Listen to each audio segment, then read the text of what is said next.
दोस्तों, पूरी दुनिया में कोरोना ने हर तरफ तबाही मचा रखी है। देश में लगभग सभी हॉस्पिटल बेड दवा तो दूर, मरीज को ऑक्सीजन भी नहीं मिल पा रही है।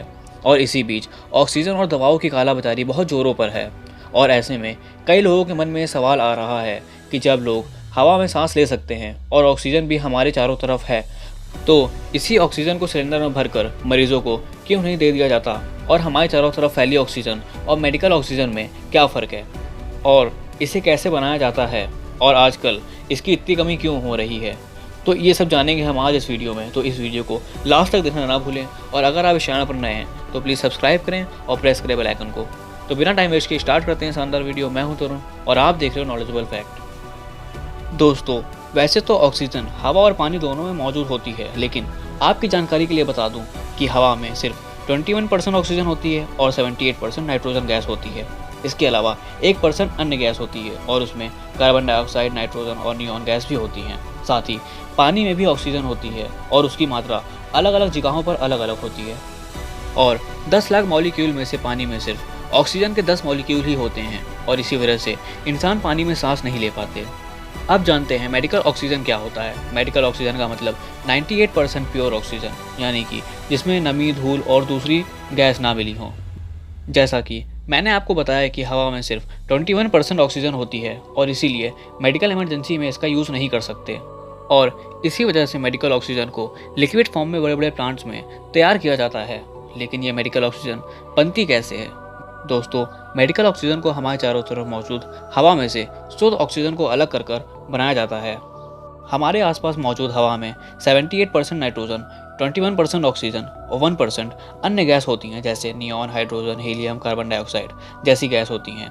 और इन सब गैसों का बॉइलिंग पॉइंट बहुत कम पर अलग अलग होता है। ऐसे में अगर हम हवा को कलेक्ट करके ठंडा करते जाएं तो गैस बारी बारी से लिक्विड फॉर्म में बनती जाएगी और जिन्हें हम लिक्विड फॉर्म में अलग अलग जमा कर लेते हैं। और इसी तरह से लिक्विड ऑक्सीजन 99.5% बिल्कुल शुद्ध रहती है। इस प्रोसेस में पहले हवा को ठंडा करके और उसमें नमी और फिल्टर के जरिए धूल, तेल और अन्य चीज़ों को अलग कर देते हैं।